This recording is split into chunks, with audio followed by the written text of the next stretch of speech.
This is Diane Cece from the board of the East Norwalk Neighborhood Association, and welcome to our monthly meeting. We do have two presenters tonight who will be sharing with us a couple of, one that is a zoning application and another one that is a potential zoning application coming up fairly quickly. Okay, so I have a few announcements on some upcoming public hearings that are important. So we'll publicize these dates again. One of them may be changing, so we'll keep you up to date on it. And then tonight we're going to have two guest speakers, Peter Smyth from the Old Well St. John's Masonic Lodge on Gregory Boulevard, followed by a Q&A. And then Hiram Peck, who is the certified planner representing the application for 25 Zant Street. This is a zoning amendment that you've seen before regarding approval to change that zone to allow for trade and vocational schools, which we're very excited about. We'll talk about that in a minute when we get to it. Just some highlights on some old business and then any new business as well. Okay, so in terms of some upcoming meetings, and of course we can't possibly list all of them, so we encourage folks to periodically check in with the norwalkcp.org website. There's also a notify me feature on that website that you can sign up for notifications on committee meetings and departments that are of particular interest to you. The first thing I want to just bring up quickly is that Steve Kleppen from zoning has planned a public hearing on the East Avenue Village TOD zone, which you now know we're calling EVTZ to abbreviate that. These are the actual zoning changes and bonus points for amenities that are going to be looked at to be approved. They're doing a joint public hearing on this to expedite it. So the Planning Commission and Zoning Commission will be hearing this public comment in one evening. It was scheduled for August 31st. On behalf of the board and the residents of East Norwalk, we filed a comment paper on this to talk about the importance of trying not to hold these meetings via Zoom, where the public can't participate in person with these commissions. We don't think timing is of the essence with this particular project. It's being driven by outside forces. And so we've asked for a delay in this public hearing. The mayor has intervened on our behalf and has written to Steve Kleppen to ask him to reconsider the timing on this and to find out if there's any issues with why this can't be postponed at least until September. So for right now, it's being posted as August 31st. We are hopeful and we expect for that to change, and we'll continue to lobby for it to change and to push it out as far as we possibly can. One of the big reasons is if you were at last month's meeting, you may recall that Steve Kleppen had presented some of the highlights of this plan to us, but we really need an opportunity for the residents here to truly understand what the possibilities are if this plan gets approved and what East Avenue from I-95 to Mill Pond might look like. I suspect that with whatever date this hearing is held, that ENNA will try to hold a special meeting just to discuss this with the public before the public hearing, so that we can express the board's point of view on the pros and cons of everything that's in this plan. And obviously, I don't have a date for you for that. We hope to be able to do it with some amount of notice, but it does seem that this is being hurried through the system there. And then on September 2nd, and this is timely for tonight, I just got the word today from zoning that they are anticipating having the 25 Zant application up for public hearing before the Zoning Commission as soon as September 2nd. So that one, I believe, is pretty firm. You can mark your calendars, and we will keep you up to date on that as well. And you'll see a presentation this evening from the representatives of 25 Zant. And then finally, just as a reminder, because our September meeting isn't until the 20th, for those who were At our last meeting, you saw, or a special forum on the zoning regulations update. You saw the consultant and Steve Kleppen make reference to a multiple day, what they call a plan-a-palooza, for the public to interact and engage with learning about the potential zoning regulation updates throughout the city. Our question on this, given the circumstances with COVID and Delta, restrictions on indoor mask wearing, etc., is what is the expectation of whether or not these would be held in person?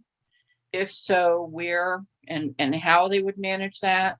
And also, I think we can expect that something of that magnitude with interaction with the public probably is impractical to manage via Zoom.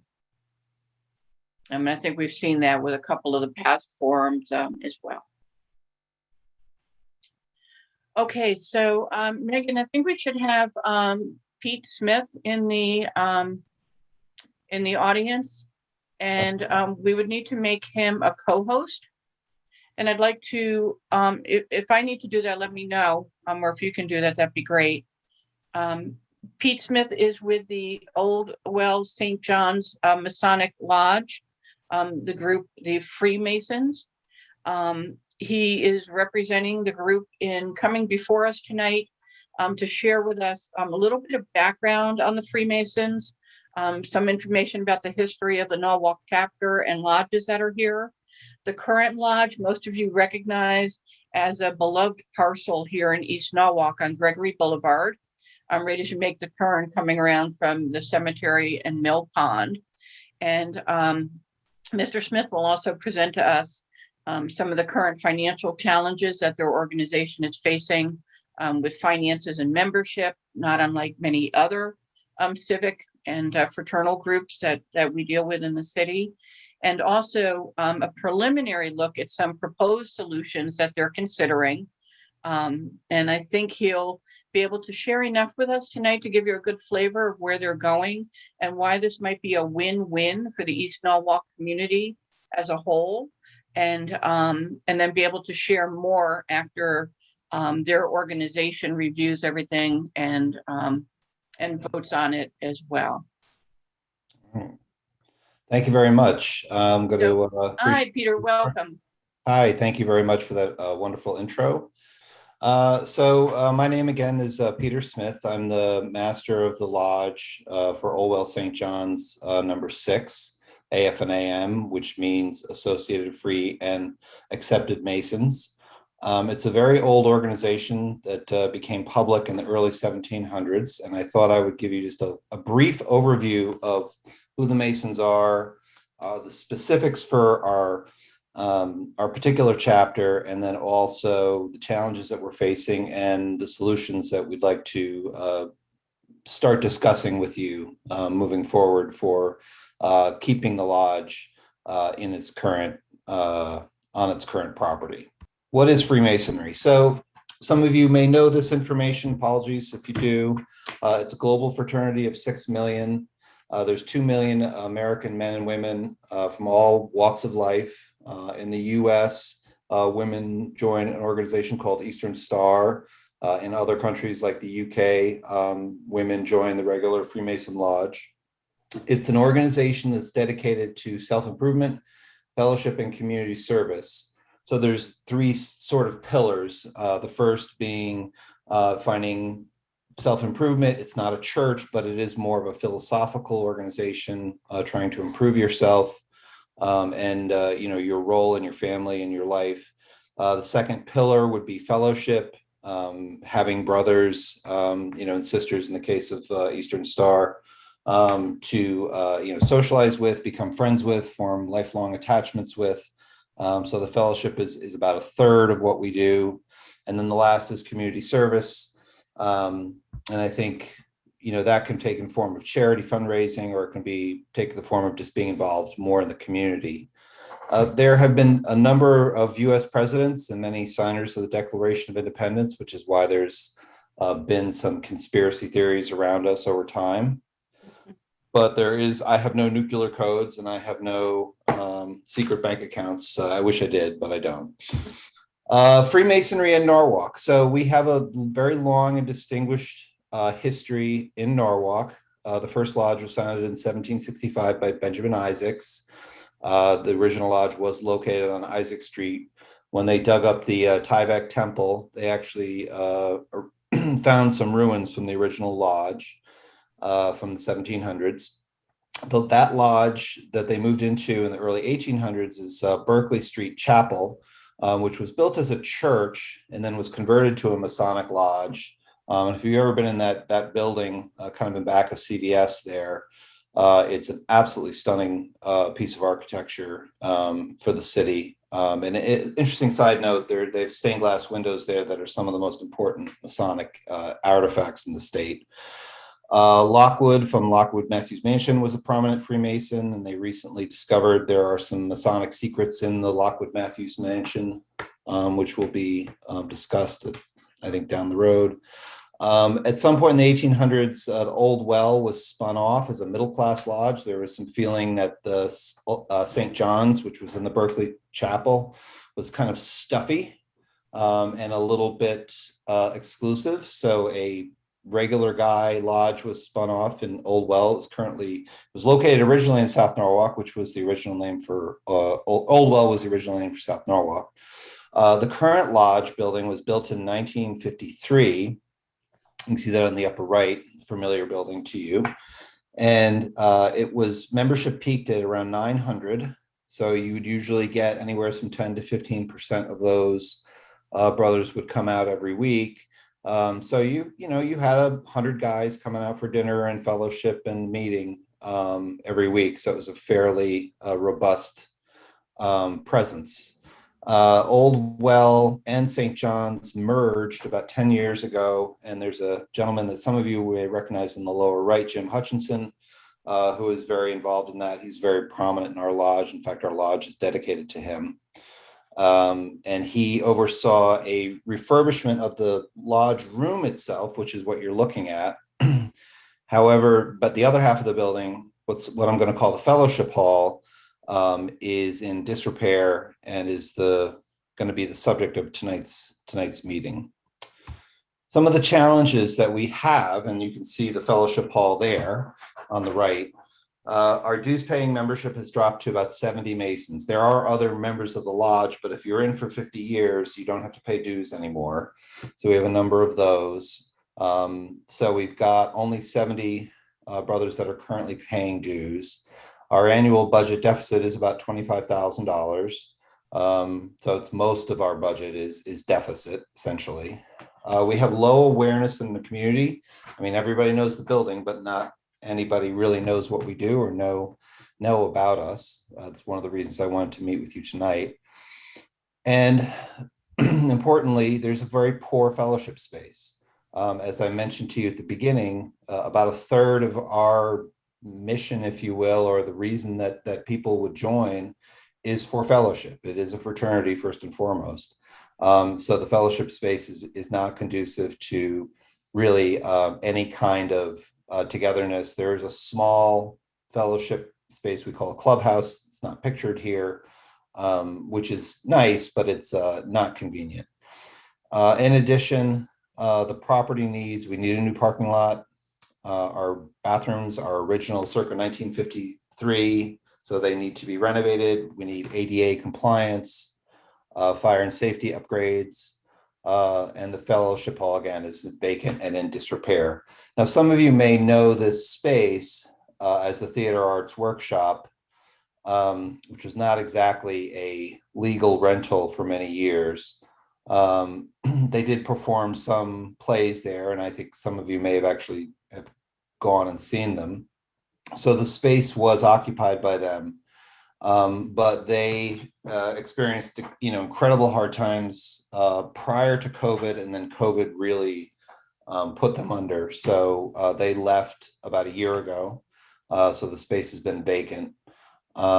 Since I took over the lodge, I promised to not, and I don't want to be responsible for anything that's, not completely legal or on the up and up with the town. So that's part of, what we're going to discuss tonight is some of the challenges around what we can do with the space, within a conforming use. So to solve some of these problems, what we need to do is to get essentially a chunk of funding to be able to renovate the lodge. The other option, of course, would be to sell the property in its entirety, but we would like to stay on the property. We'd like to stay on our building. So we've come up with this plan to subdivide a section of the property and sell it, obviously, for housing development. Currently, the property is Zone A, which, as you know, if you know your zoning laws, single-family homes, and very, very limited number of uses for the building. Church, museum, school are basically the short list for what you can do in Zone A. In addition, our property, the building was considered a variance when it was built because a Masonic lodge is not listed in the current Zone A uses. So we are a variance. So there's some complications in the fact that we're asking for another variance on top of a variance. But in any case, what we would like to do is to cut off the piece of this property and rezone it as C. C would enable us to sell smaller lots and be able to increase the overall resale value of the property. And I'll explain. As I mentioned, the entire property is Zone A. If you cut off that little section that you're seeing in the highlighted area, it would approximately be one single family home. The retail selling price has been suggested at about $150,000. It would not come near to paying for our renovations. We would not be able to proceed. However, in talking with realtors and talking with our real estate attorney, we realized that since Zone C abuts 3 sides of the property, if we could reclassify this section as Zone C, it could be divided into 2 family homes, which would make the value considerably more and get us much closer to our goal of renovating the entire building and replacing the parking lot. So it's a 2-step process is what we're considering. One would be rezoning this section as C, and then the second step would be to subdivide it and sell it to a housing developer. We're not, at this point, we're not interested in selling it to anyone other than someone who's going to build houses on it. We're not interested in, obviously, any of the other uses. I don't know them off the top of my head, but a store or something like that, or a bank. We're not. What we want to do is put families there because we're going to be living with them, next to them, for a long period of time. What we're trying to do is stay on our property, and we need funds to be able to renovate the building. Once we can renovate the building, then we feel that we have a good shot at attracting neighbors. Excuse me, more new members. New members is what I meant to say. Once we complete the needed renovations, we'll update the fellowship space. It will also reduce our property taxes. Right now, our property taxes are about $20,000. So they're the bulk of the deficit. They will reduce the property maintenance costs. As you've driven by our property, you've noticed we have a pretty big lawn. I mean, that, it's not a huge expense, but it is a weekly expense to have that cut, a few $100 a week. We also need to create an exciting fellowship space for brothers. So this renovated space inside the lodge, which is actually, if you look directly below the A, that's the space that we're talking about. I realize it's just the roof that you're seeing. Now, this also brings up an exciting benefit, which is the third pillar to our reason to be a Mason, if you will, and that is involvement with the community and supporting the community. The fellowship space would only be used once a week. It would only be used on Thursdays. Our proposal, what we'd like to do, if we're able to renovate, is to offer this space to community groups. Sorry, it didn't advance. 1 second. There we go. So a plan for our fellowship halls. We're calling it tentatively East Space. So remember, this will be a fellowship hall on Thursdays, but during the rest of the week, it's empty. So the idea would be to renovate it as a multi-use space for East Norwalk residents groups to use for free. Uses would have to be conforming, so they would have to conform to Zone A, or the city would have to give a variance. I'll come back to that next point about Zone C in a second. We would form a nonprofit to manage the space and apply for a community block grant from the city to help us with the property taxes and the utilities. So the idea would be to go to the city and say, look, we've got a great space here. We'd like to let other groups use it during the week. We need some help with funding.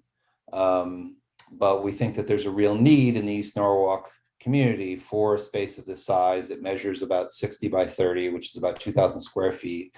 You can comfortably hold meetings like East Norwalk Neighborhood Association. You could comfortably have yoga groups, scouting, AA.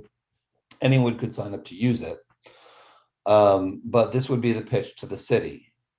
Obviously, you can see that there's a kitchen there that's in disrepair, but once it's modernized, it would be part of the potential use as well, which would be very, I think, helpful to community groups.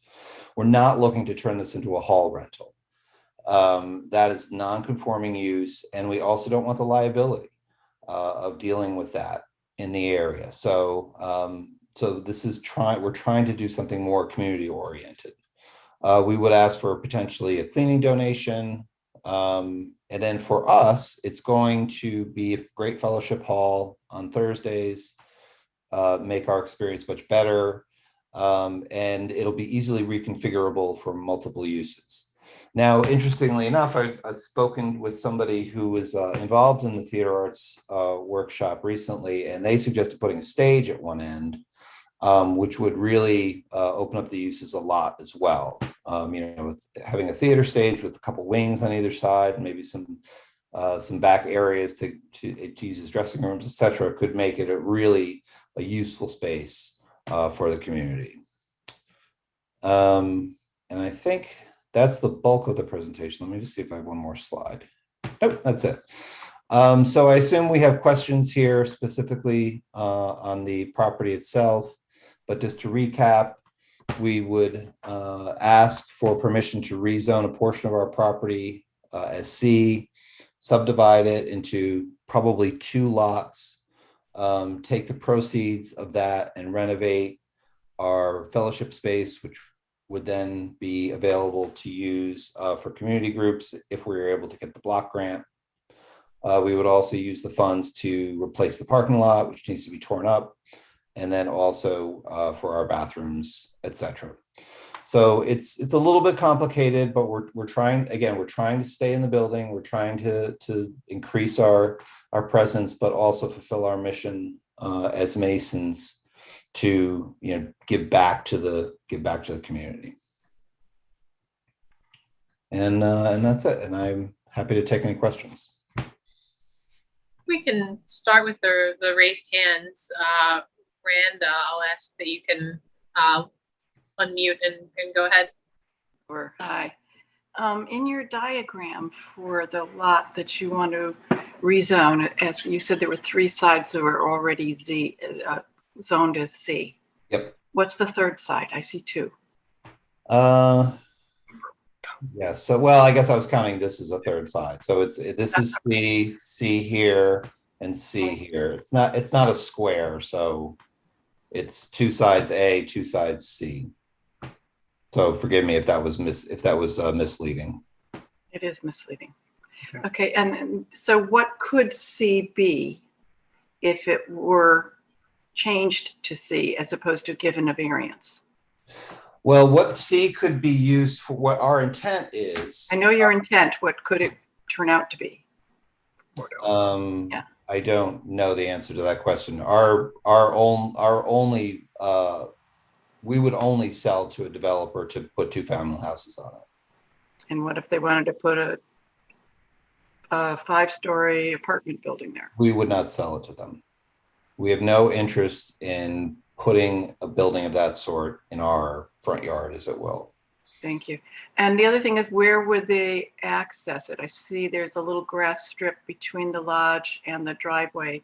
on the top of the screen. Is that an easement there, or would they be accessing it from Gregory Boulevard? I don't think that's been worked out. We had a preliminary meeting with Steve Kleppen, and he said that that would have to be worked out, whether the access would be directly from Gregory Boulevard or whether it would be through Old Well Court. I think the hope is that it would be directly from Gregory. Peter, it's Diane. I can jump in if it's okay with you. Sure. Maybe answer a couple of those as well. So in terms of the potential use for Zone C, I think I may have it up where I can share my screen, but it's many pages long. C residential zone allows for 1 and 2 family housing, but it also allows for a number of other uses as of right. And then an additional list of uses by special permit, things like, well, like the lodge, like clubhouses, museums. There could be daycare centers, other community type venues. I'm trying to think of the list off the top of my head. What I can do is I can actually post it, assuming everyone on here is on our email list. I can post the Zone C residential so that you can see what the potential is. Early on when, and I'll thank Peter for giving us a heads up on this, and when I met with him, we did speak about the opportunity for them to do this as a sale where there is basically a land deed restriction on it for what the what could be used there. Mm-hmm. So I know he'd have to go through this with zoning. The idea is whether or not legally they could have something that's in perpetuity. So if the sale goes through as a restriction for only, say 2, multifamily houses or whatever, that land couldn't be used for something else under any other permit. But that would have to be looked at. We also asked about the curb cuts, and I think, and Peter's right, because Steve Kleppen then has to look at that, because right across the street is Cemetery and Mill Pond where the bank is, and that parcel is likely to have an application very soon. And in conjunction with the East Avenue Transit-Oriented Development Village District, this portion of the corridor is due for some infrastructure improvement with crosswalks, etc.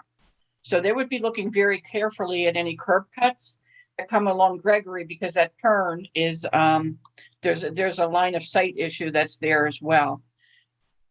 And then Peter, maybe if you could talk to the point I think you made when I visited there about the access from the back of the building, so that any activity that's there, even though you're not doing rentals for like, weddings and things, would be as least disruptive to the abutting residential. Correct. Yeah. So I can certainly address that. We also looked at the parking lot configuration right now. The way that we're discussing this subdivision, we would not have to change our parking lot. So anyone coming to an event would have free use of the space to park, and you just have to walk around the corner to come in. To come into the building. We would change the entrance to see where the little 5 is. The entrance will be approximately there to make it a little bit easier to get into the space. Another option we looked at was potentially selling the parking lot and then moving the parking area to the front of the building, but we felt that would be too intrusive on the Old Well Court residents, and really not net us worth enough money worth doing because of the cost of moving the lot. Does that answer your question? Yeah, thank you. And to the resident, did that answer your questions? Yes, thank you. Okay. Megan, do we have any other hands raised? Yep, we've got questions, comments? Yeah, we've got Jim Anderson. I'll ask them to unmute. I'm muted. Hi, Jim. How are you? Good Good, evening, thanks. everybody. Thank you, Peter, for your presentation. Thank you, Jim. I have a number of concerns, Peter. Obviously, I'm right across the street as Rander and a number of other people. You say that you're not going to sell it to a multifamily or raise 4-story or whatever the zone might be. I have concerns with that because that's just verbal. I already have concerns with the Wells Fargo property going to Discala in that application. A lot of concerns. I appreciate the thoughtfulness of dividing that section. It is kind of a grassy area, not developed, which doesn't mean that it has to be developed. There's also the property that's adjoining to it that's not in the blue line that was years ago talked about, and I don't recall who the owner is. Diane, you might know. I think that's 3 Gregory Boulevard, the White House, right on the top where it says Zone C, correct? There was talk about that, and that was stopped. I think there was going to be condominiums. That house was going to be raised, and then condos or some sort of, again, maximize the amount of real estate that's there for just the profit of a developer. My first thought when I saw this, Peter, was that here we go. We're going to have another, what was being going on by the railroad station and throughout Norwalk. As you expressed, you do have some financial hardship, and I understand that, being joined in with a number of other nonprofits and groups in the city. If I could be assured as a neighbor, and again, I don't know if that would be just for two family or something of minor sorts. It is a dangerous part because it's on a turn. There was a time there, I haven't really had it or heard it, of accidents. They're very prone as people zip around that turn. It's kind of treacherous, basically. Sure. But, you know, I mean, that's really my, and I'm right across the street from you. I'm right at the bottom of this picture. And onto where Oldwell Court is, to Oldwell Court. Oh, okay, over here. Gotcha. Yeah, right there. I mean, short of that, I've lived here almost 20 years. Randa and my neighbors here probably longer, much longer. We've seen the use of it changed. I personally loved the artist workshop. They were great neighbors. We lived through it being used as a church, you know, whether that was conforming or legal or whatever. They were a great group of people, respectful. Fear, of course, is quality of life, late night. I've kind of grown to listen to the garbage truck at 3 a.m. I understand. I'm sure everybody else has that's also, but I don't want to ramble. The hour of the garbage truck does amaze me. Yeah. So I guess that's it. I don't want to ramble anymore, but that's really my concern. I don't want to see anything. Yeah, I just watched this town turn into Avalon at every block. Yeah. You know, just completely Yeah. built out, and that's just my fear. East Norwalk is supposed to be developed in a lovely way, and you've presented it in effort to keep it that way. But you know, if the zoning is changed, it could be used for other things. So if Diane, you could let us know what that would open us up to if we agree to a change. Yeah, and I've actually just opened it up. I'm not sure if I can share my screen again, but the essential restriction in Zone C is that it's 1 and 2 family. And so it's the same change that some of you may remember that we had hoped would go through before the 93 Winfield application came in. Right. For Bank of America. So the intent there, it's just a little triangle, and that little triangle abuts Zone C. And it should have been changed from neighborhood business to Zone C prior to that. Had it been, there would have been a restriction so that the neighbors here aren't facing 11 to 14 units. Yeah. I think they've dropped their appeal for the 14 units, but the 11 units are under construction right now. Right. So this essentially, without special permit, this probably offers the most protection. And that's why I think I mentioned, you know, ENNA at this point kind of sees this as a win-win, because it gives an opportunity for the lodge to be preserved. expand the use to be more, more available to the community, to civic groups and nonprofits, et cetera. And then also does provide some much needed housing, but I would expect nothing to the scope of what's about to happen on East Avenue, which is the, 3.5-story, residential apartments or something similar to what has gone up at the railroad station, or what's likely to happen at Wells Fargo. So I will post Zone C in its entirety as soon as we get off this meeting. And I'll ask our board member, Charles, if we can get that posted on the website as well. But I'll also get it out as an email so everyone can see that. Okay, I mean, I'm somewhat satisfied with that as a neighbor. I still want to be wide-eyed on this. I honestly seen what's going on, and like Randa said, throughout Norwalk. This is a main street. It's a Gregory Boulevard. It's our homes, beside our homes. It's a main thoroughfare. It's a very fast thoroughfare. Any house, but we've seen houses being developed right next to the American Legion, which I'm a member of. And they sold pretty quick as single-family homes. So is it possible? Yeah, it's possible. You could build 1-family and 2-family homes there. My concern is the surrounding. Again, that white house. I don't know who's the neighbor of record of owner of that. It might be Descala. I don't know. I don't want to drop names, but possibly. I'm just really weary-eyed. That's all.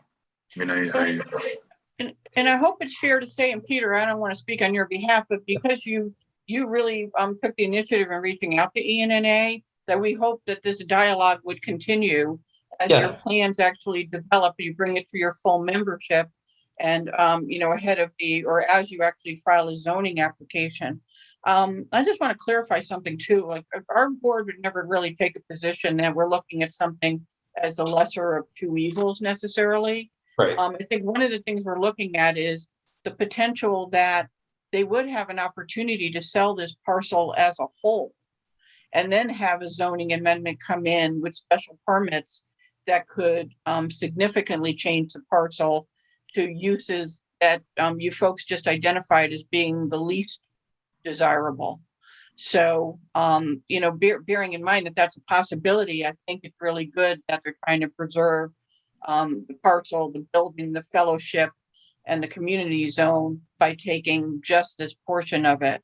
But it's also hard to be fair, it's hard to visualize looking at an overhead, exactly what, where people are very visual, and we would need to see what the possibility is for what the housing could be. Yes, and that's totally fair. If full disclosure, our membership has not voted on this proposal. We plan to vote in mid-September, and the way we're going to structure the vote is that the plans will be drawn up, basically along these lines, and then if there's anything that's significant variation from the plan, then I have to go back for a second vote.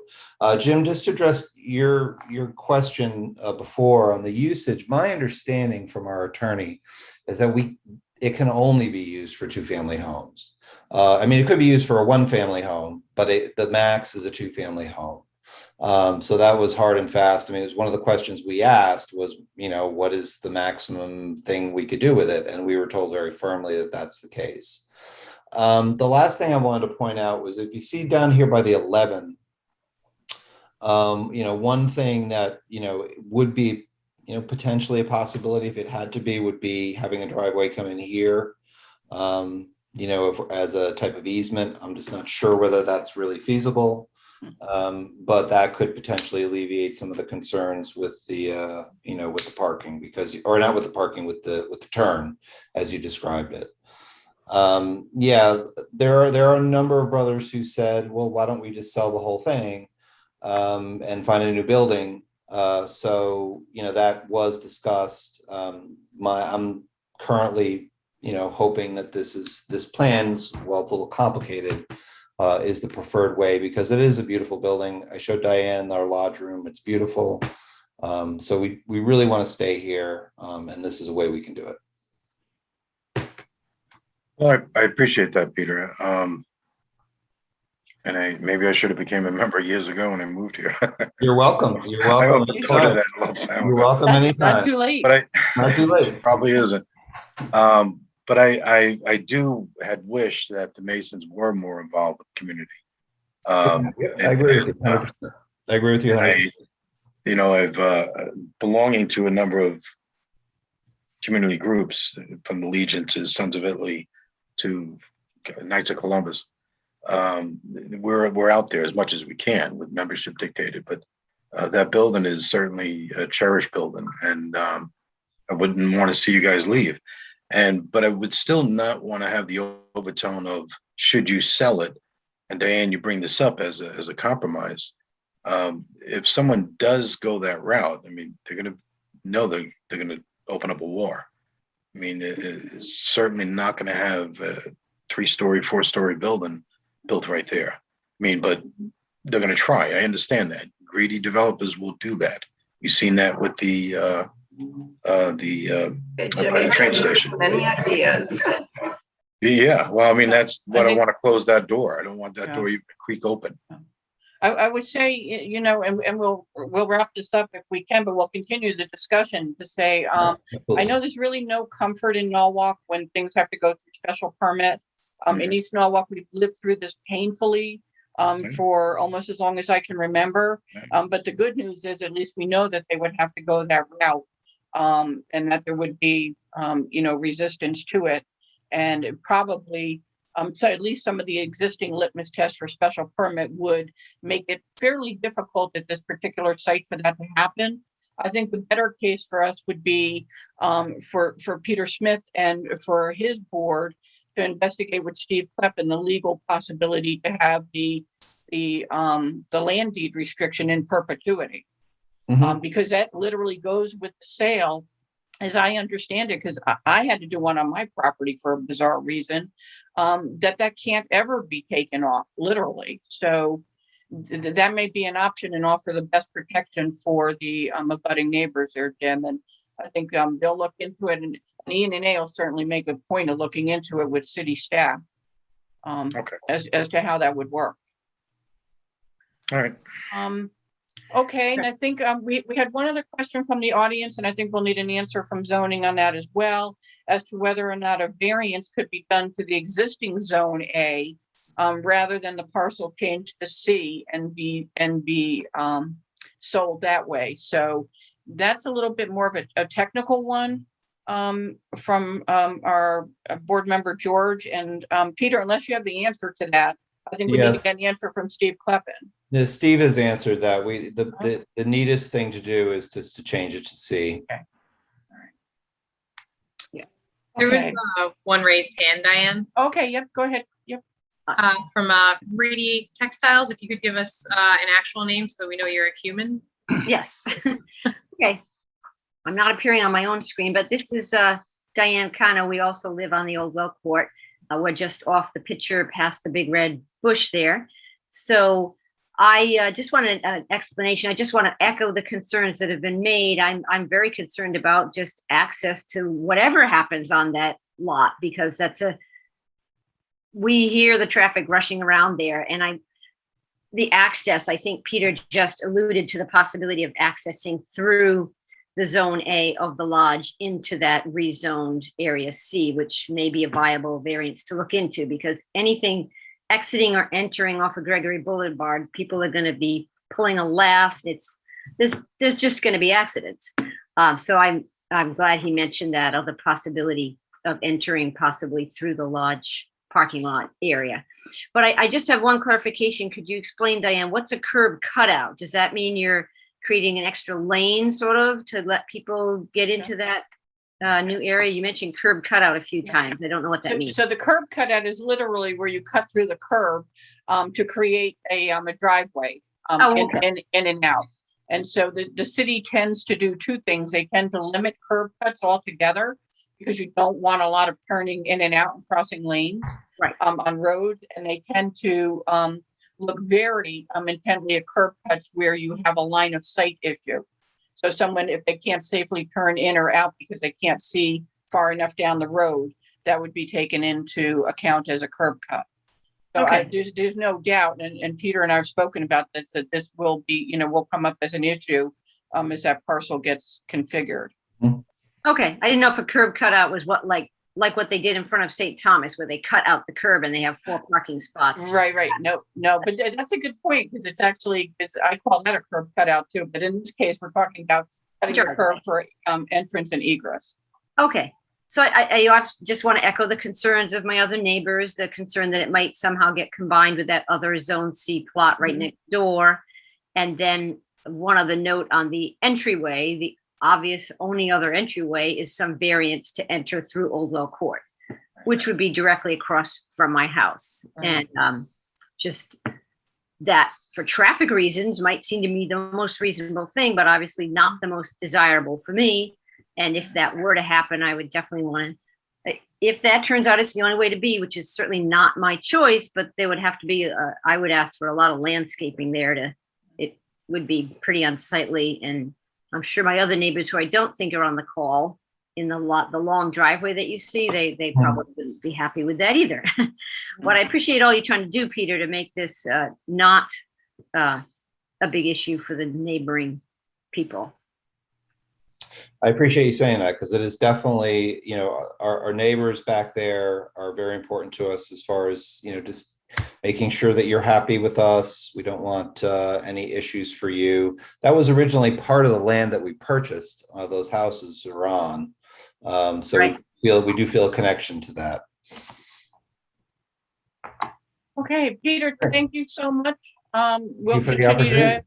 have the dialogue with you Yes. as you absolutely. guys advance with this. We appreciate you coming and joining us tonight. And if we get additional questions and comments, suggestions, concerns offline, I'm happy to send them over to you. So you'll Please. have them for your board.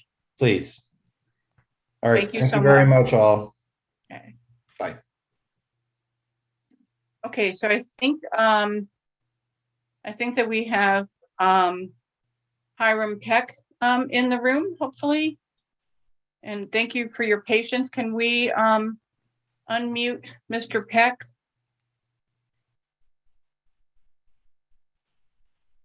If he is here. Yep, there we go. Hi, thank you so much. So, Thank you very much. and thank you for your patience too, and your agreement to be able to go second tonight. But we really wanted the community to see both of these things that are before zoning, even as we speak.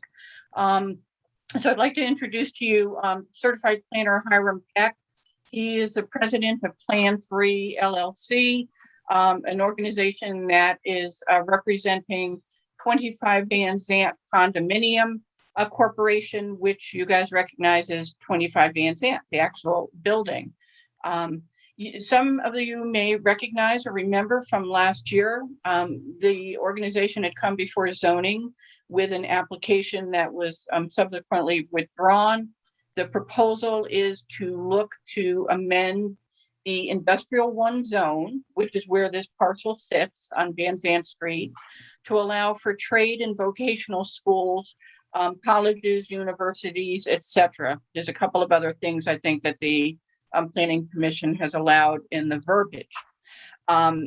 When this first came forward, ENNA board was very excited about this because if you keep up with the news at all, most people know that there's an extreme shortage of the trades in Connecticut and vocational schools for training. Not everyone is going to be going off to college, and the alternative for trades and vocations is very important. And be able to have this offered in our community is something that we're excited about. We did have a number of concerns that we shared with the Zoning Commission last year on this, some of which we think have been addressed. We're hoping we can continue the dialogue. But the latest iteration of this now is before it just came back before the Planning Commission. And I think Mr. Peck will tell us it's about to go back to the Zoning Commission for approval. And it'll be approved first to amend the zone to allow the use at all. And then there'll be a second application actually for the site plan to apply to have tenants then move in and fulfill these trade and vocational schools. Did I get that right or close, Mr. Peck? Okay. Very good. No problem at all. I don't really have any slides to show you. So if you want to leave that one up that you have there on the screen, that's fine. That's a really nice picture from your Facebook page, and it does looks fine.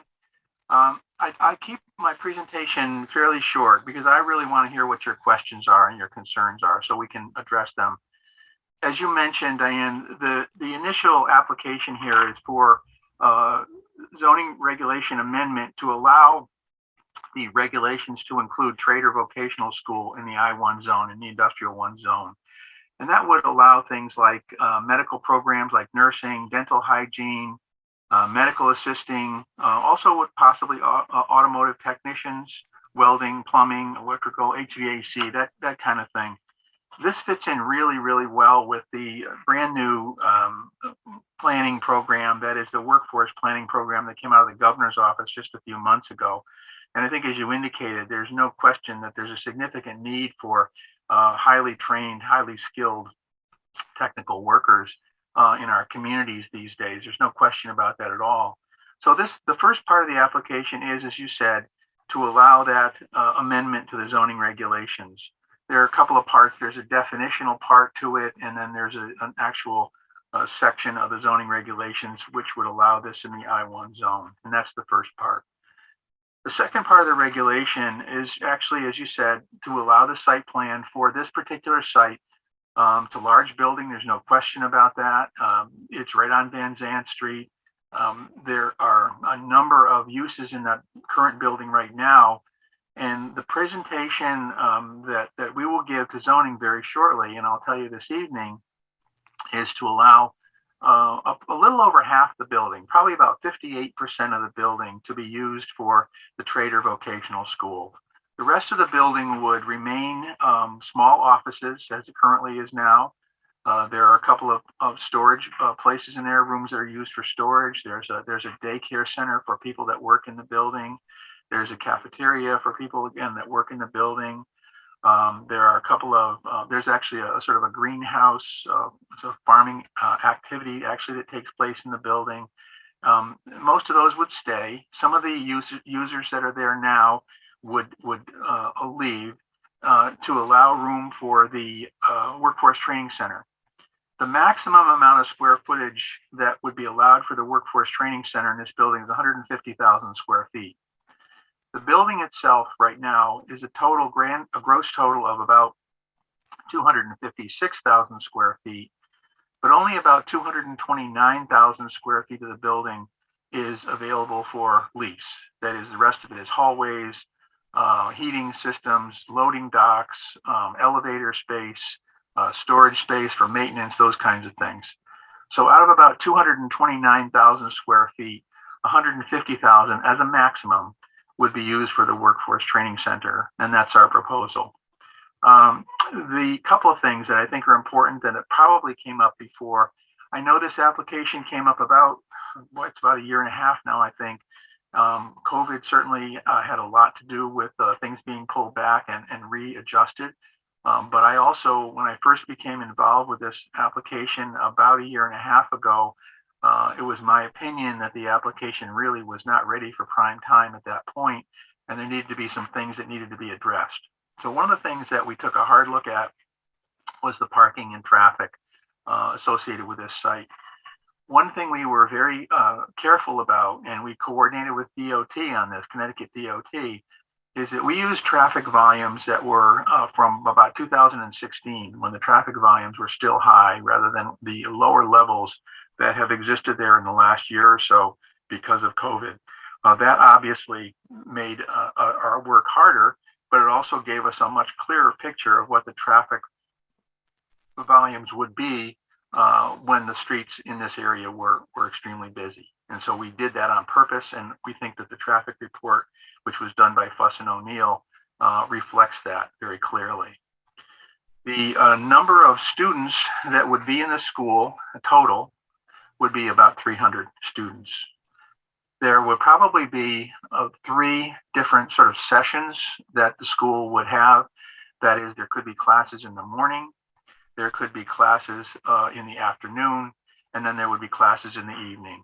The total amount of time for classes would be about 8 a.m. to about 8 p.m. They wouldn't go into the late evening. They would not be on weekends as a general rule. There might be a lab or something that might take place, but I think as a general rule, it would be Monday through Friday, about 8 a.m. to 8 p.m. So we're very concerned, obviously, with making sure that people are aware of that, and we try very hard to stick to that as well. I did provide, as part of the application to zoning, floor plans for the building. I have to tell you that I think that the floor plans can be adjusted based upon the institutions that decide they want to come here. So, for example, if a school says, we need 5,000 square feet and we don't have that in this particular unit, this particular floor level, then the partitions, will be adjusted so to allow them the square footage that they need. But the maximum, again, for each of the schools would be 150,000 square feet total in the whole building. Each of the schools, there are no agreements or arrangements at this particular point in time for specific schools to come in, but they would be kept, obviously, to the types of uses that are asked for in the zoning regulation amendment. And each of the users would come into the city, obviously, for a fit out for those particular uses in those particular units. So whether it's a rearrangement of the spaces or proximity to the loading docks or whatever it needed for that particular workforce training center use, that would go back to the city for permitting at the time that they came in for a fit out. And so that would be controlled on a use by use basis by the city as they came in. So rather than go on and on for hours, which I certainly could do, I'm happy to hear what people's questions might be about this and happy to answer the questions to the best of my ability. So let me know what your questions might be.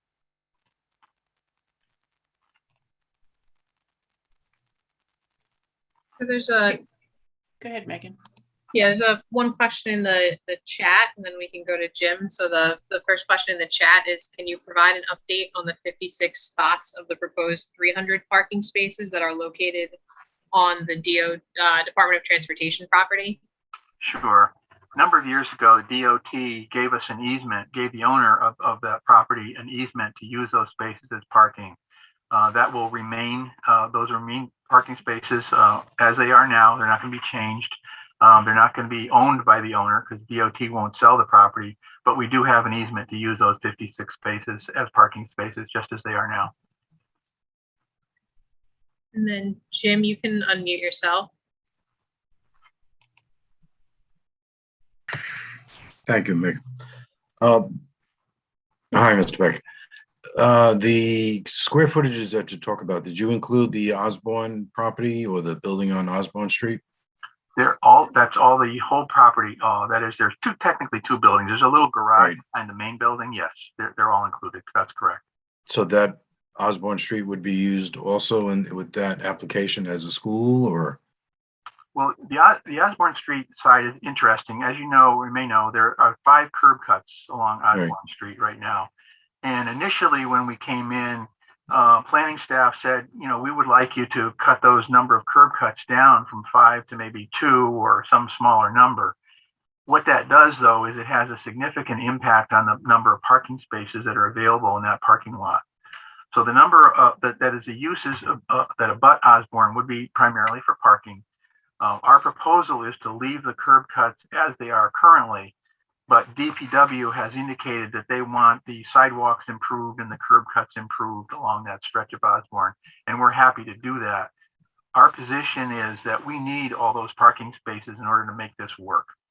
And so, what's generating my question and bringing that out is that you now have an increased traffic because of the new development that's on journeying across the street from there on Osborne.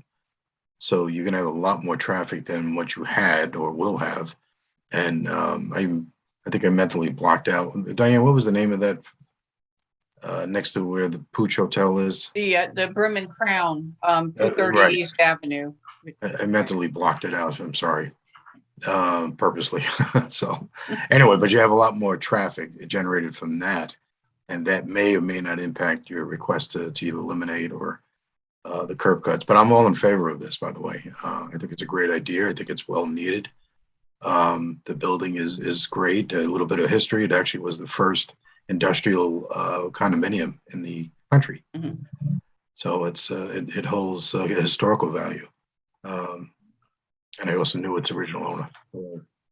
Great, thank you.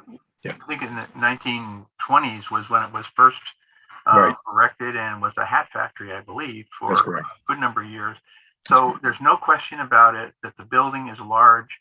It's non-conforming in many ways in terms of the type, for example, in terms of the FAR for the property, floor area ratio for the property. There's no question about that. So we're trying to make sure that we can use the property carefully and in making sure that the uses that are put in there will benefit not only this particular area, but also the city as a whole. We certainly hope that the uses that go in there will be a significant benefit to the area and the region as well. The other thing, of course, that we're very enthusiastic about is the fact that we're about 800 feet from the train station. So Norwalk Transit District has got a route that goes right by the front door. Technically, there's also a bike route on Van Zandt, although I'm not sure I'd ride on it, but there are some people may or could, but it's actually in the plan that there's a bike route there as well. Yeah. So we think it's relatively well serviced by transit, and we hope people will take advantage of that. We know the parking is tight. Zoning has asked us to look at that, and we'll be looking at that carefully before what we believe to be the public hearing on the 2nd of September. Good luck, Peter. Thank you very much. Look for your support if possible. Do we have a hand raised, Megan? There was, but they are gone. Okay. And I'm sure, Hiram, if you can take a few more questions, that'd be great. I'll make some comments. And I know you and I spoke briefly about this. The concerns that we had the first go around had to do with the particular uses. And I know that during negotiations with some clients, obviously, because you've identified a need to have the vocational and the trade things here. But when we first reviewed the list of potential occupants, we had some concern with the uses. If there were things like automotive or HVAC, what could be the noise and the environmental issues with those. We also had a concern with tenants that might be questionable, though maybe, accredited type schools that come in and charge, fees for the certificate programs where the loans are exorbitant. They take advantage of middle and lower class students that may not have the funds to be able to support that. And then they fail to deliver on programs where there's actual job placements. I was curious, I did watch the Planning Commission meeting on YouTube after you and I spoke, and I noticed that at least one of the commissioners raised those points again about the 25 Van Zandt operation being able to vet these schools and applicants. At least in the last go around, there was at least one applicant or one potential tenant that actually has lawsuits against them in multiple states. So we don't want East Norwalk or Norwalk to become kind of this, this home to, unsavory operators. I don't know any other nice way to put it. And we want to make sure that the type of vocational and trade things that are going in there are really what's needed. I had the list up there before, and I saw a number of the tenants for workforce training actually have to do with sports training, and a number of them are churches. I don't know if you want. Yep, go ahead, Randa. I'm sorry. I'm just saying I really agree with your sentiment. I wouldn't want it to be a scam or a scar to the neighborhood that we just take underprivileged people's money with the promise of a career and not fulfill that. So if we're sharing the neighborhood, we would like it to be with something other than a telemarketing service or something that's going to take advantage of people. So yeah. Right. I mean, the goal is to have, people be trained in something that would be a high paying, field so that they can go out and endeavor to do that versus the college route. So. Absolutely. I completely understand that. I do remember, I think it was, if I remember correctly, Tamara was the planning commissioner's name, I believe. who asked that question, and I will tell you this, a couple of things. One is, I'm glad that the question came up. I certainly will emphasize that to the owner and to our attorneys to make sure that they know that. I think it's also important, and they know that groups like this, like your neighborhood association, are going to be watching carefully as to how this unrolls. And I think that that's important. I think that it's really good for the neighborhood, and I think it'll keep everybody on the up and up. I'm certainly glad that the question came up. I certainly am aware, not only Connecticut, but on a national level, this has happened in a lot of places. And I think we need to make sure that that people do get these high quality, good training so that they can be a service to the community and not the other way around. Thank you. And just so you know, because you weren't involved in the first go around, ENNA did do research on a number of the potential operators. We provided that information back to Mr. Baum and his staff as to the ones that we felt were questionable that they needed to look at. So it's not, it's not going to be a surprise to him that we raised that issue again, and that the Planning Commission took it up as well. And then Jim, I see you have your hand up. Just on the same point, though, I just want to add, we also had questions about the operation of the daycare center there. There was confusion in the first go around about whether that facility was meant to be only for the tenants and operators of the 25-van Zant, or if it was open to the public, in which case the traffic numbers were not adequately addressed by Fuss and O'Neill for drop-off and pickup times. Drop-offs and pickups for daycare typically tend to be rush hour when people are getting their daycare needs met before they go off to work. So I don't know if you want to just add that to your list or address it now. Yeah, I can tell you quickly, my understanding ever since I've been involved with the project is that daycare center is for people that work in the building, or in some cases, I guess if students came to that building as well, but it's for people in the building rather than the public. That's my understanding at this point in time. Okay, so it wouldn't necessarily be a drop off and pickup. They'd be coming there anyway, taking advantage of having that amenity on site, and then at the end of their workday. Thank you, Jim. That's correct. Hopefully retrieving their own child. Right. The words right out of my mouth, Diane, as far as the drop off on the daycare. But I do know, and I believe when JM Right Tech was opened in Stanford, reopened, that they had a waiting list of potential students to come in. And I don't know what the status is now, but I think it's a good purpose of opening something of that type of trade school, especially now during these times. Absolutely. So I applaud the thinking on this. We're very, very excited about the possibilities. We think that not only is the timing right for the type of use that we have in mind, but we think it fits in really, really well with the history of the building. We're trying to make sure that it fits in well with the neighborhood as well, and certainly take your questions and suggestions to heart. There's no question about that. I'll bring those all back to the owner and make sure they're clearly understood. Thank you. Megan, can you go through some of the ones that are coming through chat? These look pretty important here. Yeah, there's one, we're concerned about shuttle school buses idling on the street. Will it be designated off-street parking spaces for them, or off-street spaces for them? Yeah, I'm not sure that we plan any shuttle buses for this particular facility. Train station's about 800 feet away, so it's not that far. There will be parking on the site. There's no question about that. And there also, Norwalk Transit District goes by, as I said, goes by the front door. So nothing will change with regard to that as far as we're concerned. If there is a small bus that brings a few people there to have them embark in the back of the building, most likely it would come off 4 Point Road there into the large parking lot and turn around and go right back out. So there would not be a place for a large number of buses to park unless there was some sort of special event, and that might be in the evening when there's plenty of other parking available. So we plan to take a look at that, and we'll make sure that if that's necessary for any of the schools that propose to leave space there, that's taken care of adequately. Absolutely.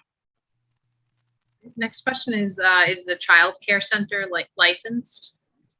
Oh, absolutely. Absolutely. And what is the current rented percentage at this time? Of the entire building? I assume so.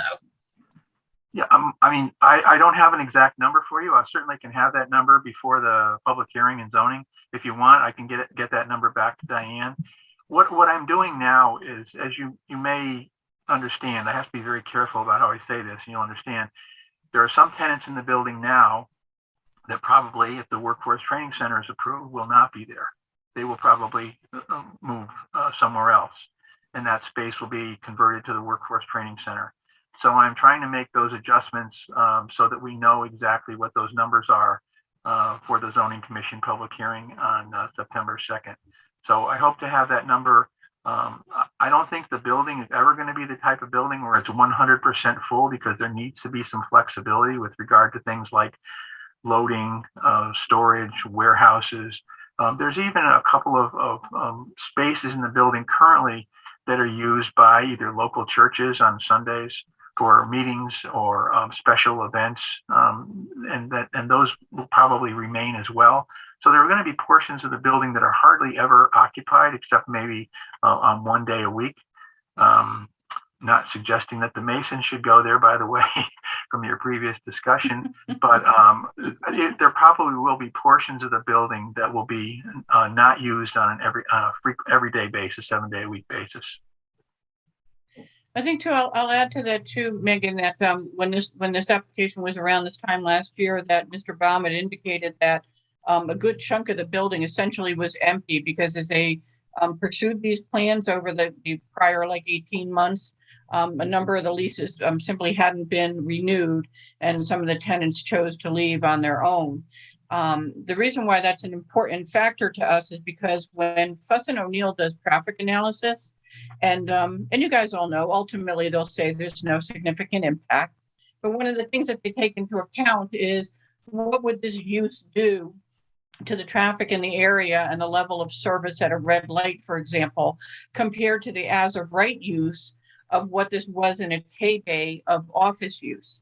And the way that traffic analysis works, they're allowed to actually use that as one of the, kind of the barometers for what's appropriate there. What the Zoning Commission looks at, and they question them thoroughly on this, is the fact that that building hasn't been fully occupied. Jim, you may know better than me, but I don't think that building has been fully occupied in 20 years, maybe. At least 20 years. At least 20 years in terms of offices. So it's not really, with all due respect, Mr. Peck, it's not really fair, to take the analysis and say, well, it could be all of these cars and all of this parking with what this other use is. The fact remains that probably would never be 100% office again, just given the, kind of the change in the economy and work from home and all of that. So I do want the audience to know, though, that if you, and one of our board members is reviewing this as well, if you look closely at the traffic report, you'll note that they kind of dance around it a little bit, but there is a reduction in the level of service at the traffic light at Fort Point.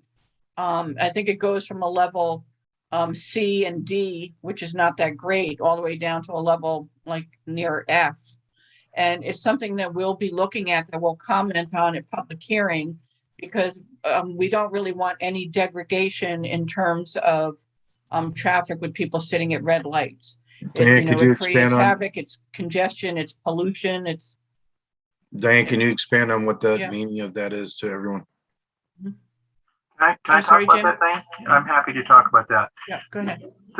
First of all, the building historically has been industrial use. It hasn't been totally office. So that's clearly a distinction. And the historical use of the building, as I mentioned before, in many ways, it probably doesn't fit into today's regulations. It's non-conforming in many ways. So that if the building were 100% full at any time, it wouldn't fit. The use would not fit on the site. And so we're very, very aware of that. And what the Zoning Commission has asked us to do is look carefully at the square footage of the building that is being proposed to be used, and how the building will be filled, how that 229,000 square feet will be filled, and how does that fit with regard to parking.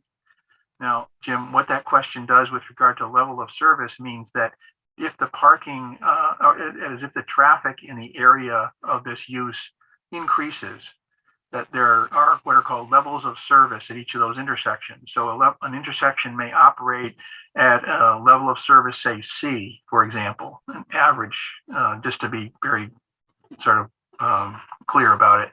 And what happens is if you put more traffic through that same intersection with the same signal timing, and the same intersection construction and alignment, that traffic level of service may go to D, or it may go to some lower level. And the idea is to try to minimize those changes so that the amount of vehicles getting into a particular site is not significantly decreased. Now, there's no question, if you look at the traffic report, that there's some decrease in levels of service. There's no question.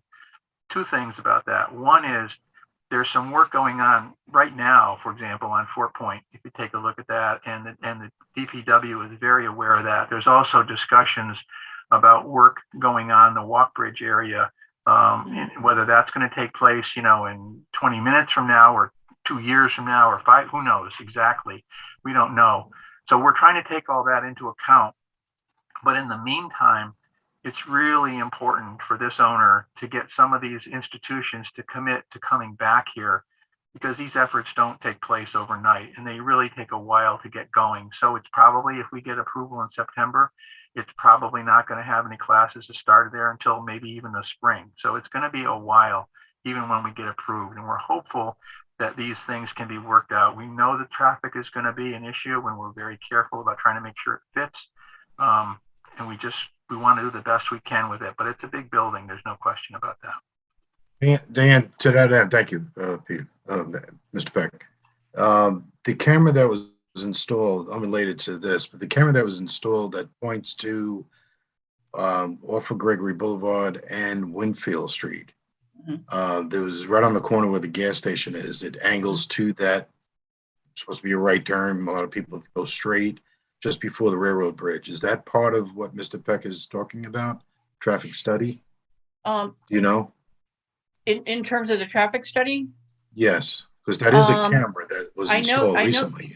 I believe that it comes out as far as, well, it definitely comes out as far as East Avenue and coming down Van Zant Street. I'm not sure if it's at, at the entrance. Are you talking about the entrance of the gas station where Winfield is in? Or where it comes out to Gregory at the cemetery? Right on that corner, the very corner of that gas station. Yep. So I that's forgot the name of the gas station. But that's in right on the corner. State employees just put that in. Mm-hmm. It's on like a 4-foot pedestal. It's a camera, and it's not sure if it's related to this application or not, because there's a whole number of things going on around the Walk Bridge project. Thing. Okay. But one of the things that they're supposed to be doing is when you have major traffic generators, is they are supposed to be sharing this data, and a lot of that happens through DPW and the transportation, mobility, and parking folks. So, as those numbers get updated with anything relative to Walk Bridge, they should be shared back with applications that are in zoning. And I think staff normally recommends that. Great. Absolutely. There's another raised hand question. Oh, go ahead. Yep. It's the Pretty Textiles people again. I'm here again. Yes. Hi. I had a question about the timing, and I think that it was alluded to already in the last conversation you just had. But with all the Walk Street project rolling out, I'm just wondering if that street at Osborne, I believe is the name of the street. I don't know the entire plan for the Walk Street project, but I know the bridge over East Avenue is up for reconstruction. I don't know if the one over Osborne Ave is also, because if that does close down at some point, that's going to alter the traffic flow. And I'm just wondering how the timing of that dovetails in with actually opening this space up. So that was one question. And the second question is, I wondered if they had looked into at all using some of that space for, I believe one of the options is called WeWork, where they just rent out spaces in this COVID time where people just need office space, and it's either temporary or per diem. I don't know how it works, or it's shared office space. That may be a good use, or there may be reasons just to discuss that as an option. So those are two things. Thank you. Great. Thank you. Great questions. Sure. I can tell you that we have a little bit of knowledge about the Walk Bridge situation, and I can tell you that everything that we've seen so far, and the owners talking with DPW about that, and Vanessa and DPW has indicated that project is not going to adversely impact any area of the site in terms of taking away parking, for example. So we don't think it's going to hurt us long term. There's no question that a construction project in the area will confuse things a little bit, And we're ready to deal with that, but we need to get moving. We can't continue to wait, as some of these projects will have us do. With regard to your second question about the WeWork itself has had some issues. Talk about, the kinds of things that haven't worked out well, but that concept is certainly there. And if there were people that were interested in leasing space to use that kind of space, that would certainly be the kind of thing where I could certainly see where people taking the train, getting off at this stop, walking a couple hundred feet, and coming into a WeWork office and then taking the train back home again. I could certainly see that being a very good use of the space that wouldn't even involve any parking, but would certainly take advantage of the transit available in the area. So it's a great idea, and if people come forward and want to lease space, I'm sure that could be worked out. There's one last question in the chat which is, it's my understanding from your drawings that the sidewalks are being replaced. Is there any consideration to making them wider? We are going to work carefully, hopefully, upon our approval, work carefully with DPW. We know that the sidewalks have to be recreated and reconstructed to make them, in some cases, safer and put them back in better condition. Whether they'll be wider or not is a question that DPW will have to address with regard to the street right-of-way widths and whether they want to impinge on those right-of-way widths. So we'll work closely with DPW to do whatever the city wants us to do in that regard. Hiram, I had another 2 points too that were in the original concerns that we had. One is the lack of outdoor space, not necessarily green space, but outdoor recreational and seating space. Again, I know one of the planning commissioners followed up on that this year too for us. The sentiment was that when you have a number of people in the building and they're there and they may be, like, you may have teachers or professors or staff that are there that are going to have multiple shifts during the day with classes, or even students that are there that will have multiple classes and there'll be breaks. So rather than people congregating and say having, a cigarette like out on the front sidewalk and there's no seating, the idea the last go around was that we were looking to have some dedicated outdoor covered seasonal space. Mr. Baum's viewpoint on that was that it was only a short walk to Veterans Memorial Park, but it's really not that short a walk if you just have a few minute break and you want to eat your lunch, to go down to the park and find some place to sit and come back. Is there any consideration, given the parking restraints there, to add in some open space and seating? I would tell you that the site is very tight. There's no question about that. If people did want to go out on the Van Zandt side of the building and walk on the sidewalk, they certainly could. I don't think there's a large area on the property that people would be able to congregate on, for example. I do think that there are some options inside the building, whether it's in the cafeteria or in a student lounge, for example. There's some warehouse space in the building now, which is not being currently used.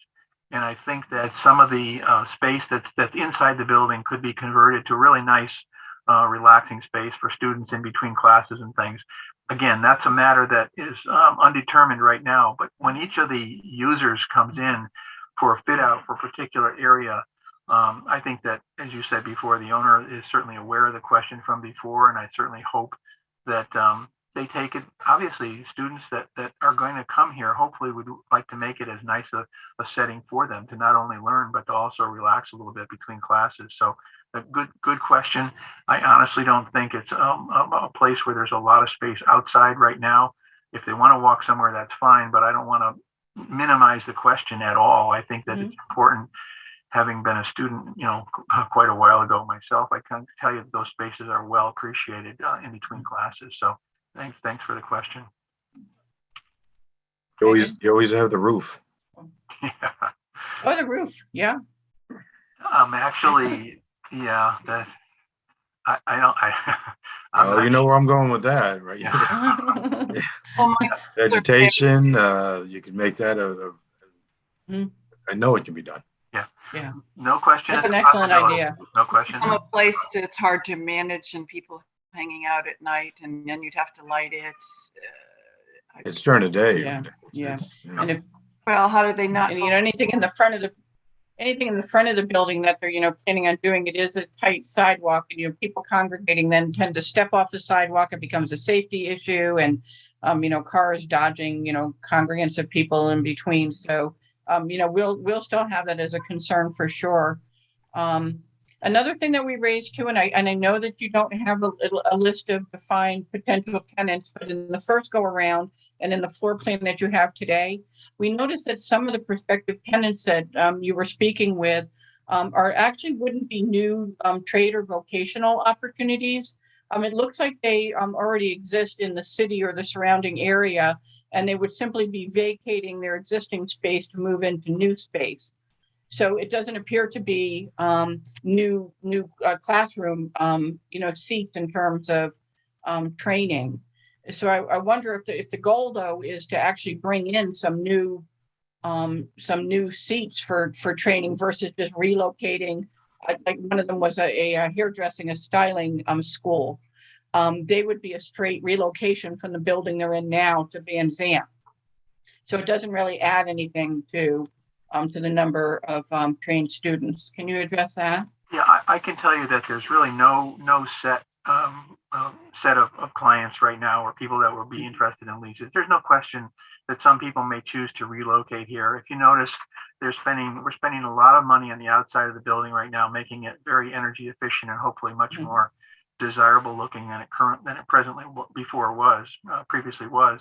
And some people may choose to relocate there. I don't want to misrepresent that at all. We hope, though, that the majority of groups and enterprises that will locate there or that'll lease the property there will be either new ones or ones from outside the area.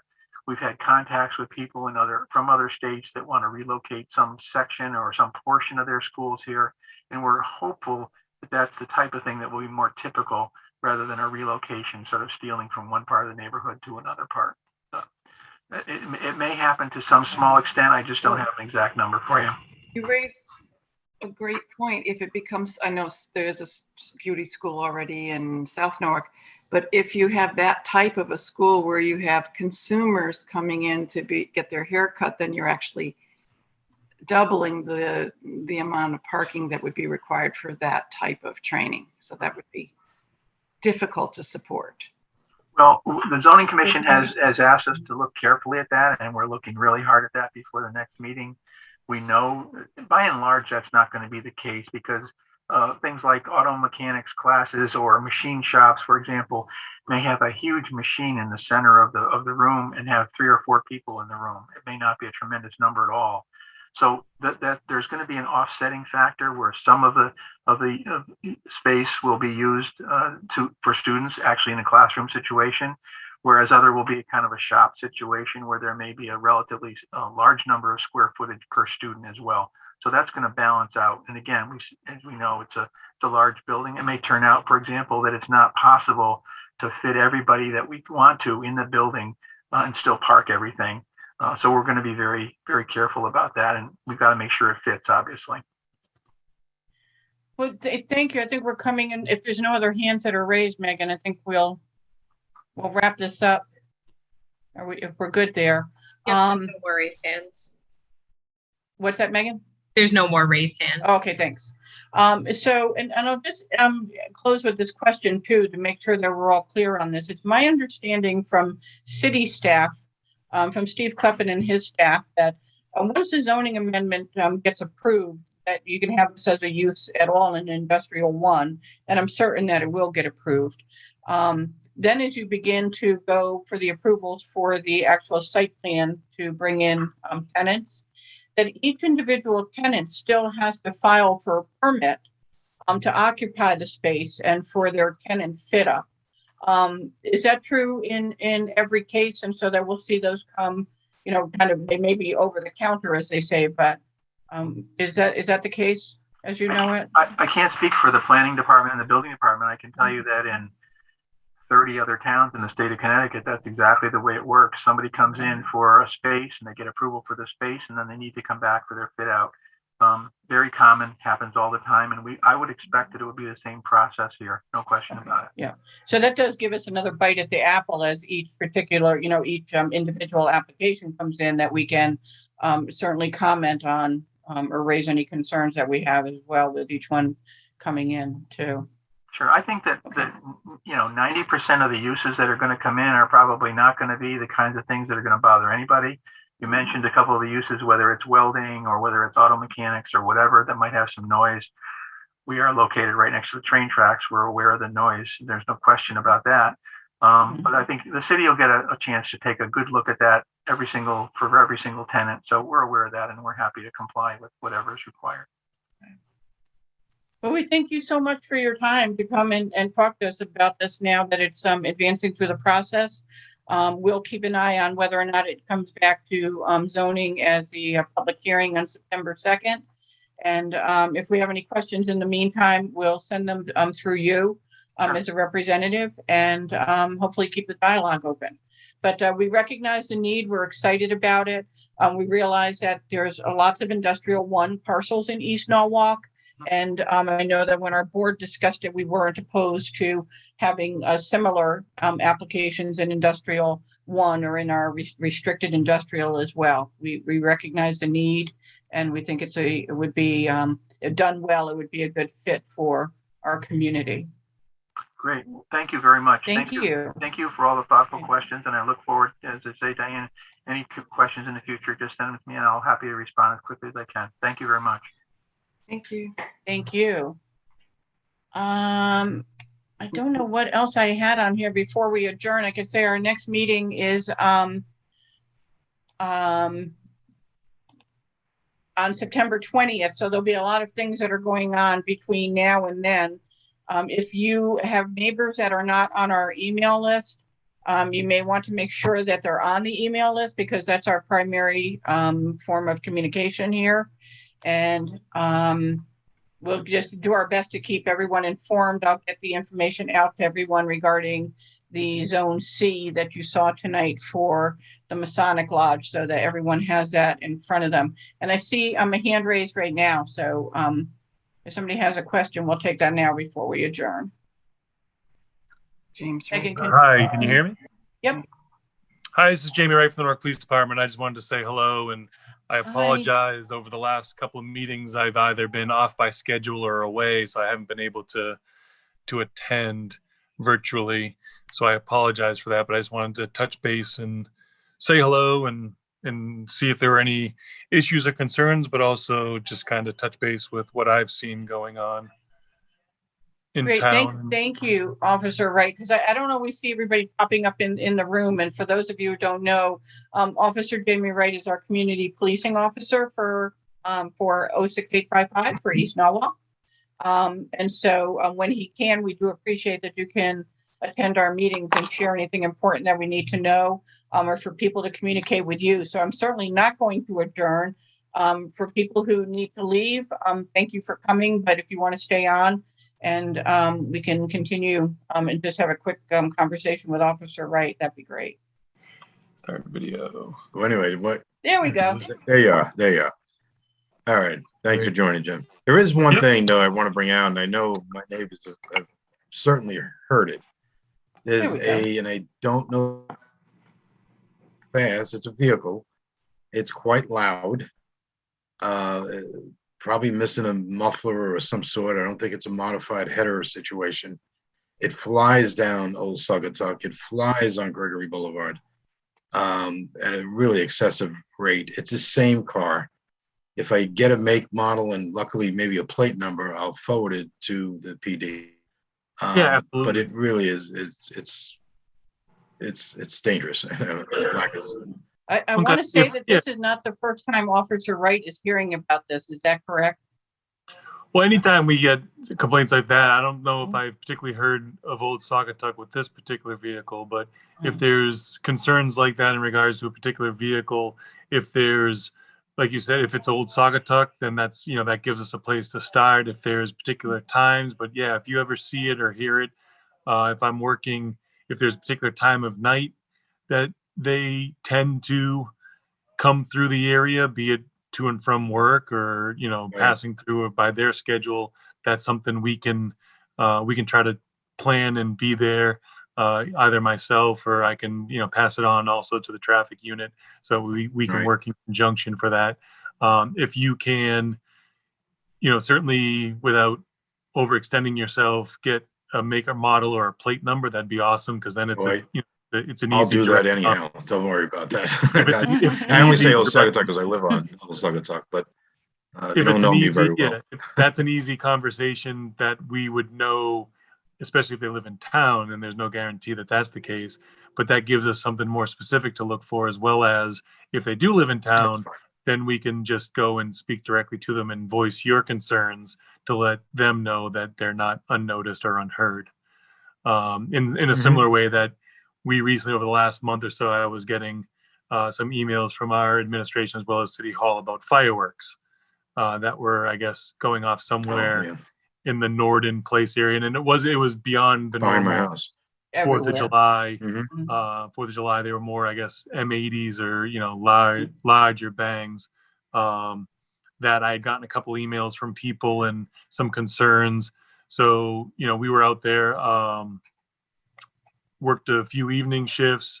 There was a resident who gave kind of a more narrow place. I hadn't heard them myself, but in just a couple nights that we were out and about in the Norden, because then we got certain areas. I heard it was Melrose, Melrose area. Then we heard it was the Bond or Bridge Street area. Then we heard it was Norden Place.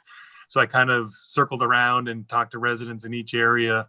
And I get either doing that or being visible and checking around and talking to people. Maybe word got back, because I have heard recently that they've kind of stopped. But that's certainly They have. like the vehicle you were talking about. We get those complaints and we try to do our best to accommodate our schedules to try to make sure we can try to address them.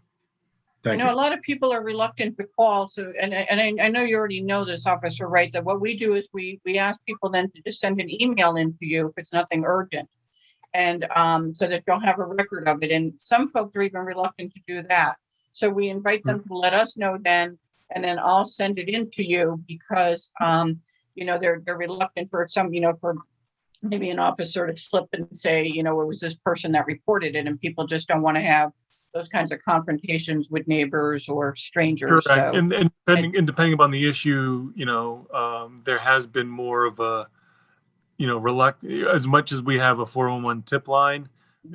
Some things sometimes, we don't have enough when it's anonymous. We don't have enough to really act upon, or maybe we have questions or need more information, or it almost sometimes might become unenforceable on our part because we don't have a complainant. But there is the 411 tip line that you can text in complaints that they go to dispatch. So, if it's something you want to wish to remain anonymous, they'll go in, and I believe they get sent to our communications. It gets sent to City Hall. It gets sent to the chief's offices here, and they can disseminate them sometimes to people who have particular areas or specialized divisions, so they can be handled accordingly. And that's something, the 401 tip line, again, it can be anonymous, but it also, in even if it's something you might think might be minor or trivial, just because of our schedules and the different hours we work and the schedules we're in vacation time, it's sometimes, and we always implore people, especially if it's something serious, call 911. Even if it's something you might think is trivial, you can always call the non-emergency number at 203-854-3000. And in case myself or anybody else from community policing or the traffic division isn't working at those particular hours, the call won't go unresponsive. That we will send somebody out, they'll check the area. We ourselves, upon our return, can do some follow-up, but we don't want people to feel that they were unheard. So, as much as the emails help, calling the non-emergency number or 911 or the tip line and texting it can get in a quicker response, just because, like I said, our schedule might be that we're off or we're in training at times for days or weeks at a time, that we don't want something to be sitting and, somebody feel like they were ignored when that wasn't the case. Right. No, good point. Yeah. And then we only say for email for like, complete non-emergencies and no rush. So, and I'll give you that number again, folks. It's 203-854-3000. And one of the prompts is if you would like an officer dispatch, you can press option 0. And then it does get you down to a dispatch officer who can take the information from you. And then we know that you still work with traffic with Officer Bruce Lavallo, who was our community policing officer. So there's a team. And our big thing before I let you go, because we can't pass up an opportunity to say it, is visibility. I mean, we just really need visibility. And, the more, I know the shifts can kind of be crazy, but when you're on a shift where you can get out and interact with people and businesses, we really see that as, kind of a primary goal of community policing, kind of old fashioned community policing. So always good to see a squad car, and, whenever you're in town to just be able to get out and talk to folks is really good for us. Thanks for coming. And on the other side, we appreciate, I remember the heavy storm that came by and had some flooding. I did notice that you had sent out emails and posted some of the tips and safety measures of, that I thought was very helpful. So we appreciate that as well. And because we did get some cars stuck under the Straw Hill Bridge and so forth, that, the efforts you guys do as well are very much appreciated. I did look up some of the stuff just to give a heads up as to kind of what's been going on since the beginning of summer. And I forget exactly when the last meeting I was able to attend, but going back to Memorial Day weekend, we've done pretty well. There's only been 8 reported car burglaries in the East Norwalk area. Of those, 6 of the 8 were unlocked. So we still typically have the situation where if cars are getting rummaged through, there was one where the vehicle's window was broken, but the purse was visible in the front seat. So, it made them feel it was worth breaking the window. But we've had other incidents where one car in the driveway was locked, the other one wasn't. They see the person, check the door handle of the locked one and move on. And when it's unlocked, they're going to look. So we continue to ask people to be mindful and vigilant in locking their cars and not leaving their keys in their cars. There was only, I think, 3 stolen motor vehicles in our area of town. One, the vehicle did have the keys in it, and the other 2, one actually wasn't stolen. It was just parked in a different location than they remembered. And the other one was a U-Haul rental that was resolved. It's summertime, so people are outdoors. We just ask people to be mindful and cognizant of their neighbors. We do typically see an increase in noise complaints this time of year. And, especially after the last year where everybody's been cooped up, we understand that people are, even though it's been a little hotter and muggier than we probably any of us like, we do want people to enjoy the outdoors, but also be mindful of their neighbors and the levels. We've been out also in our area between ourselves, patrol unit, the traffic unit in East Norwalk since Memorial Day. There's been, I believe, at least 150 motor vehicle stops in town. I know there's been a concerted effort down by the beach area and Beach Road with the walkers and the Taylor Farm and such, and the beach area, just to make sure we get people mindful of how congested and busy it's been down there. And I'm sure as we get back now towards the end of summer, unfortunately, but the beginning of school, we want to remind people that there will be students and, kids walking the streets and waiting for their buses again. So we are always, as usual, grateful when people are aware of that and try to keep their speeds down. And I'm sure as we get back to school, there'll be some, particular uptick with some enforcement around school areas and school zones, just to make sure that, we're reminded that the little ones will be out again. Good. Thank you so much. But yeah, we haven't had, there's knock on wood. We didn't have any commercial burglaries or residential burglaries. Good. Accidents were not too bad. I think the last month there might have been 30, 35. So, that's not even one a day for our area. So I think we've had a pretty good summer. Good. And I think coming up in the fall, just as a heads up, we're probably like to talk with you and also traffic as well, because we're going to really be counting on you guys for the next couple of years with maintaining really good detours and making sure that people are safe, because the walk bridge work is all starting to converge, and it's Yep. going to be at all different times of days and nights. And it's going to be, matters where, people come from out of town and they're going to be confused, and even people who live here are going to be confused. Yep. And we just want to make sure that, things are set up where it's clear to people, and where the officers are compassionate and understanding of people that, don't know where they're going, and that the signage is well placed. And we know that you'll be assisting in that. The police department will be, and that's going to be coming up soon. So we can even have a discussion on it offline as that Along with really starts to gear up. Along with the Oyster Festival and the boat show. Yep, exactly. Yeah. And Correct. and I think right now the commitment from the DOT is that they're suspending those major activities for those types of community events. So that we know we're not seeing the lane closures on those weekends as well. And that was all worked out with the police department too. Okay. All right, folks. Thank you, Officer Wright. Good to see You're you. welcome. Glad you came Good on to see you as camera. Thank you, everybody who stayed on. Email us if you have any questions. I'll get some email stuff out. It may be tomorrow morning now, not tonight.